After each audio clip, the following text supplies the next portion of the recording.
The pear, a frequent model for Barbara's paintings, fills the canvas with its feminine shape.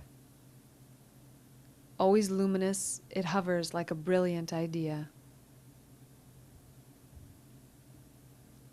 Still lifes,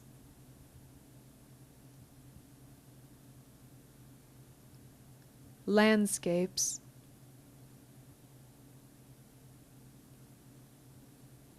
the landmarks of her town, a quiet moment with sisters. Her subject choices vary, like the style she embraces: surreal, traditional, primitives. Barbara Dalton is an East Coast artist with a world full of fascinations. She was born Barbara Sharon Dalton on April 27, 1952, in the town of Millburn, New Jersey, 30 minutes from the artistic explosions of New York City. The eldest of 4 children born to Ruth and John Dalton. Barbara drew, made paper dolls, along with their respective clothes and doll houses.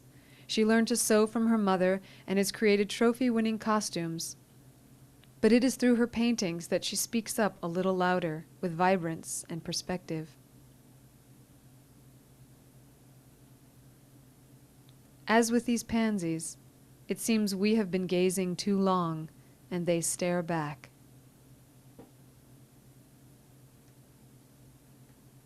There is no particular color scheme.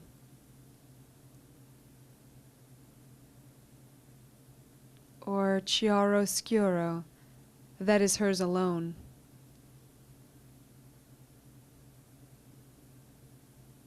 She penetrates them all.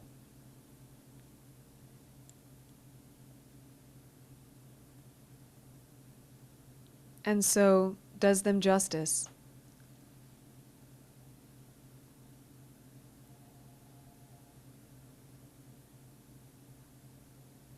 Symbolism runs deep in the subject matter, and her moods flicker. Basket case reflects a sweet humor.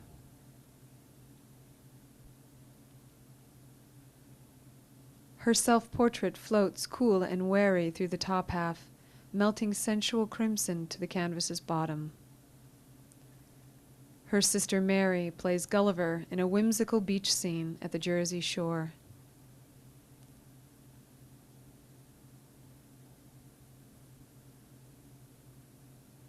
Here is Barbara in 1978, in front of the stained glass window she was commissioned to create for the Porcupine Contrada in Siena, Italy, where for 3 years she lived and worked on her art and the history of their culture, and became fluent in Italian. In a portrait triptych, she utilizes the dress and symbolism of the Renaissance, featuring her son, Dalton Canizzo.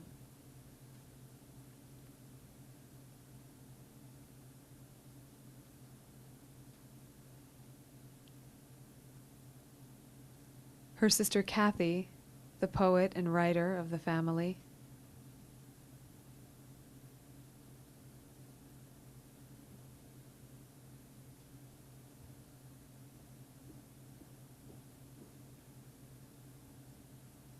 And friend Isabella.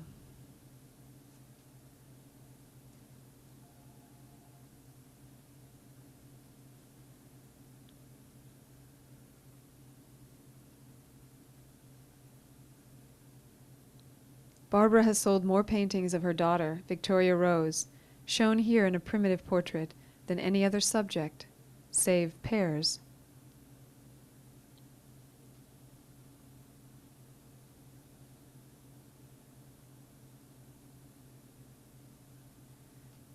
There is Victoria with sunflower.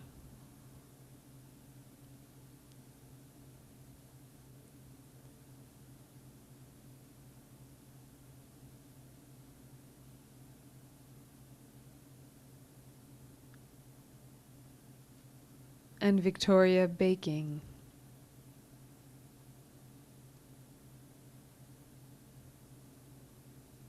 We asked Barbara to recall her creative beginnings, the first inclination to express herself through art. I don't have a particular memory, like that it happened and I wasn't aware of it, and then all all of a sudden I had it. I just always had it. The house is full of her paintings, her collections of lace, teapots, insects, and a glorious compilation of suns and moons begun at age 13. In addition, she transforms whole rooms, homes, and businesses with faux marble, trompe l'oeil, murals, and distressed finishes in Venetian plaster. I first went to college at Arizona State University, and I wasn't very inspired, very much, no. But then I went to University of Colorado, where I was incredibly inspired. The head of the art department, George Woodman, his birthday was the same day as mine, different year, and he was great.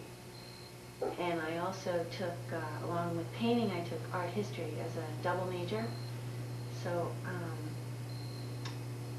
I worked my way up chronologically at the same time. And while I was there, I also studied Italian, and I ended up going to Italy to study Italian language and culture. And that was extremely inspiring to me. I lived in Siena, which is a medieval city in northern Italy, in Tuscany. And I ended up being there for 3 years. These black and white prints are linoleum cuts that Barbara was commissioned to create for a folkloric cookbook and culinary history of the rural Tuscany region from the 1300s to the present. The title of the book translates to Bread That Sings, Wine That Jumps. A linoleum cut is made much like a woodblock print, and these were taken from Barbara's sketches of local scenery and homes in the Tuscany Valley.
This pencil sketch of a woman with a wreath of piping encircling her head is called Tie to Domesticity. Freddie, the cook, with his usual after-closing whiskey and water. An interesting negative version of keep happening. One possibility for a line of greeting cards.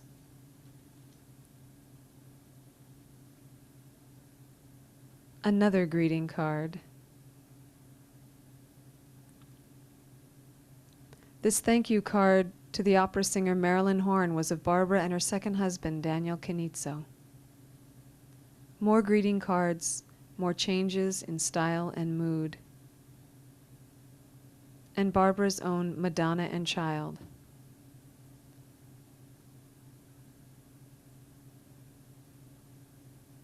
Her pears seem to glow from within, as if full of secrets.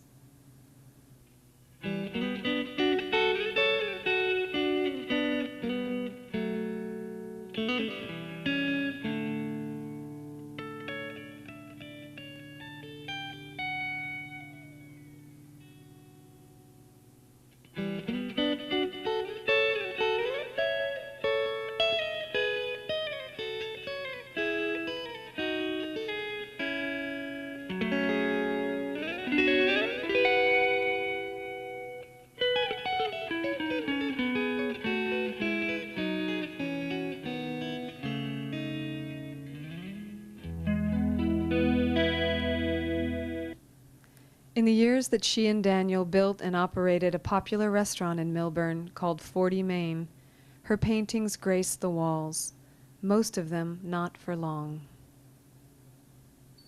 And anyway, I had copied a big, huge still life with lots and lots of fruit, and I got so into the fruit that I started doing a few other paintings with just the fruit, still lifes. And they started selling off the walls in the restaurant, and so then I would paint more, and then I would kind of zero in on the fruit. The fruit got bigger and bigger. The waitresses called it nuclear fruit. And then I moved it into kind of surrealistic and magical landscapes. I kind of got into doing that for myself. And another really big influence on my life was when I first saw the art of Frida Kahlo, which was 1982. Her portraits inspired me, and all of her painting, just the way she painted, what she felt. And somehow, I put that into my pears. From table to sky, to portrait subject.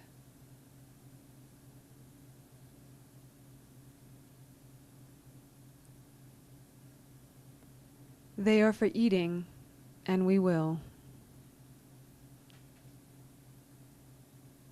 They are the stuff for dreams.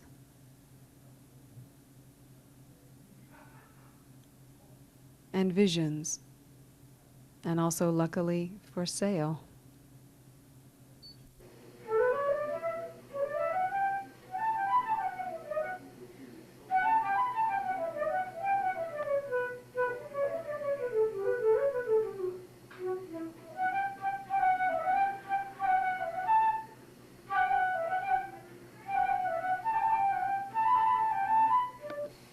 This is the way I've kind of started to treat the gold leaf recently. I'm real excited about it. I gold leaf it and I distress it, so you see usually red coming through, kind of an Italian thing, like on the old icons, Byzantine, like that comes from studying all my art history stuff. I kind of got stuck in the Middle Ages. But anyway, I coat it with a tinted glaze, and then I work back through, or I build it up. So this is about 4 layers, where you still have the gold coming through, but you can get these like subtle movements of the antiquing kind of. And then, for instance, this one is still in progress. I've just got it prepared. So I've got the gold, which I haven't touched yet, and I know that I'm going to put the pears, and this is going to be kind of a tapestry. And then I've got this like a crackle finish, which I will work over it, you know, and to get richness. This is inspired by Bela Fleck, I have to say, on Kim, because it's palindrome, and he'll know what I'm talking about. But anyway, I haven't touched the background yet. I've got the gold on there, and I've got the pears roughed in, and they're going to, you know, develop. And then down here, I don't yet know what I'm going to do.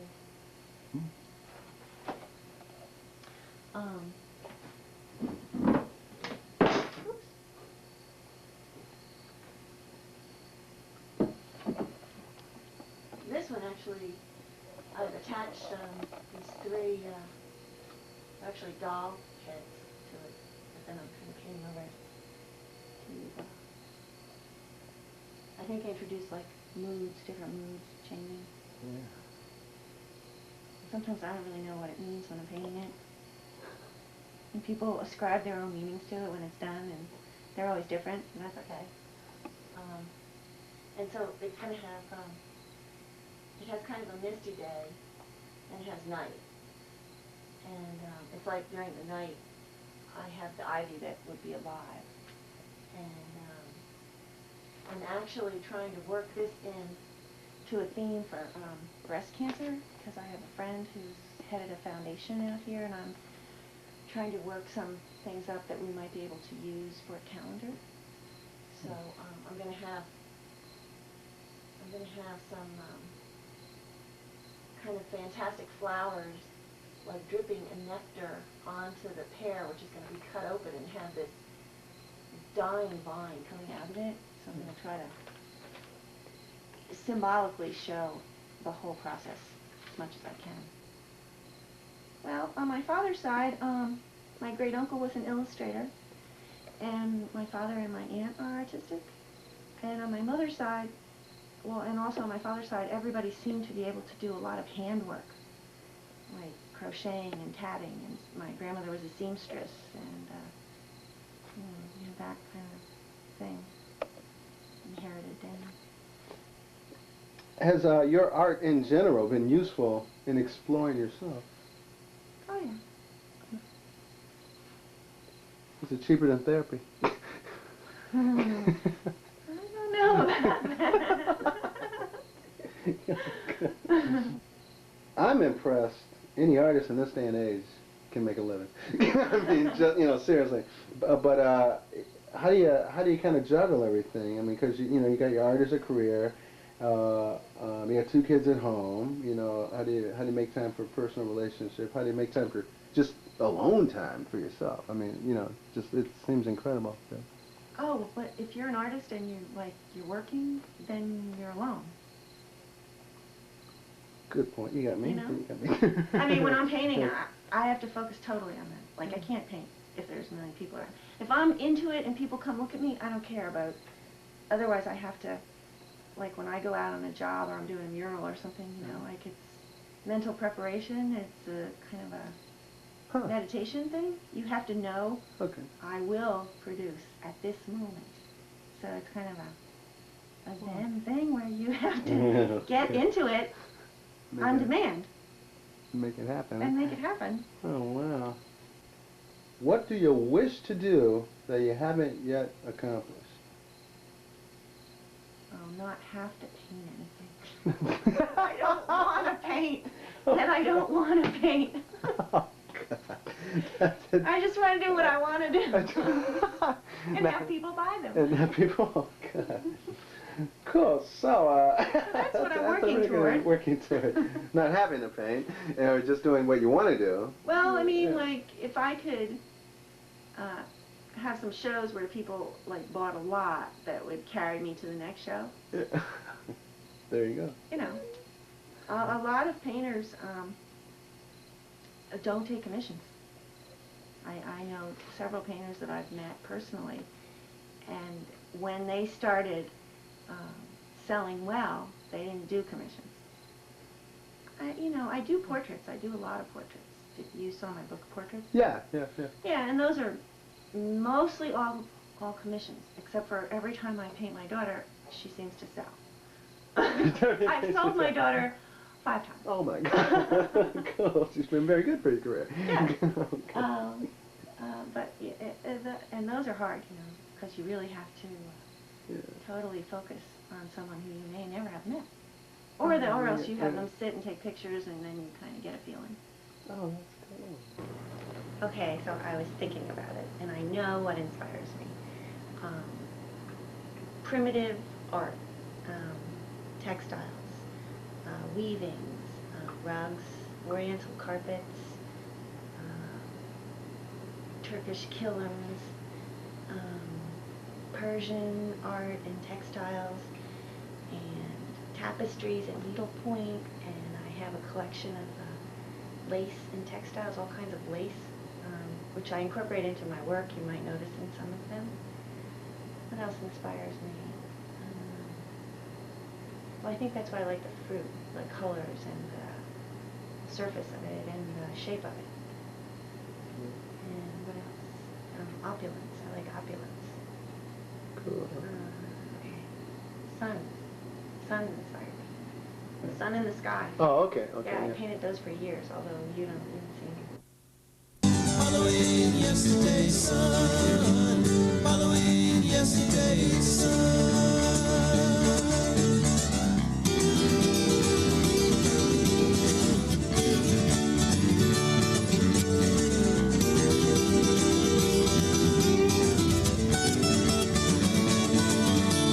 Oh, is it yesterday once again? No, you see it died there way back when.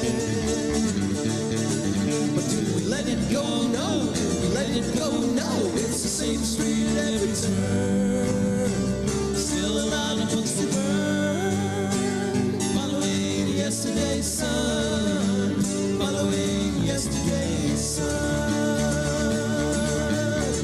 The money game is better to take than wait to receive. Why wait at the end of the line? Following yesterday's sun, following yesterday's sun. Majority's aim. Well, if you have faith and if you believe, stay tuned for the rest of the lies. Following yesterday's. The heart of a woman is sometimes found in her face, or in the things she loves, like rocks in the shape of hearts. And so many teapots, so little time. Barbara's collections begin the recipes for her paintings. Antique shops, estate sales, wherever they nested, she found them. Over the years, she has gravitated toward this heavenly green.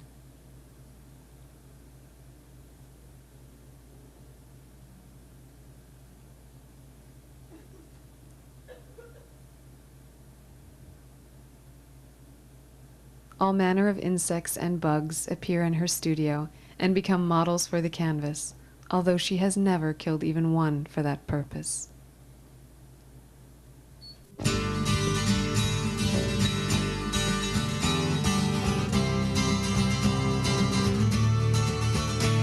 There's always a lesson, and this one says I should just lay out my cards on the table. Oh, so listen, just listen, there are no good books that could tell you much more than a fable. It's desire divine to reach the other side. But there's nothing to hold to and no one to tell you what's right.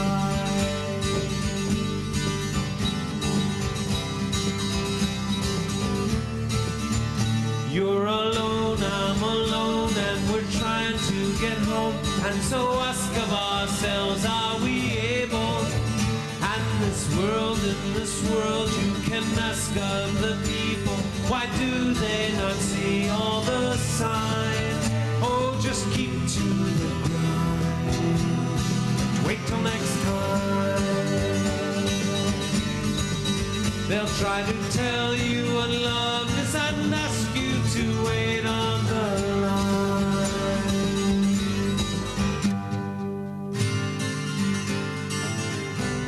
Don't save yourself for anyone. Just save yourself. Don't save yourself for anyone.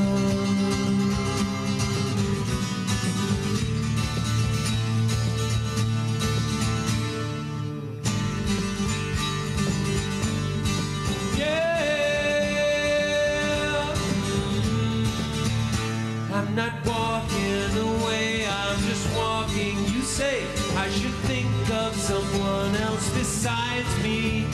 If I asked you to wait and you did, well, that's great. But I'd rather just leave this behind. So don't wait on the line for anyone's kind. Because they'll tell you they want you and then you've got weight on your mind.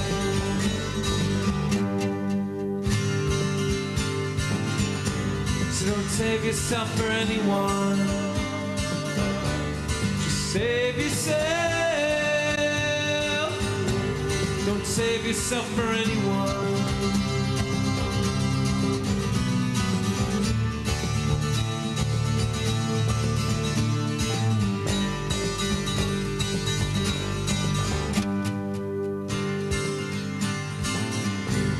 Don't save yourself for anyone. Just save yourself. Don't save yourself for anyone. Just save yourself. Just save yourself. Just save yourself. Just save yourself. Save yourself. Just save yourself. And don't save yourself for anyone.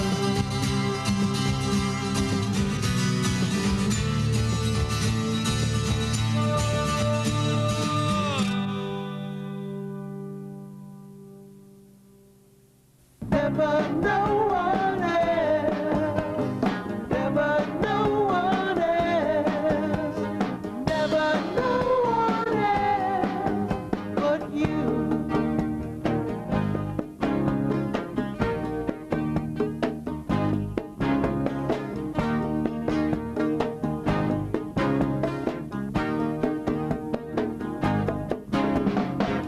I give myself to you as we trade old for new, to fill that space in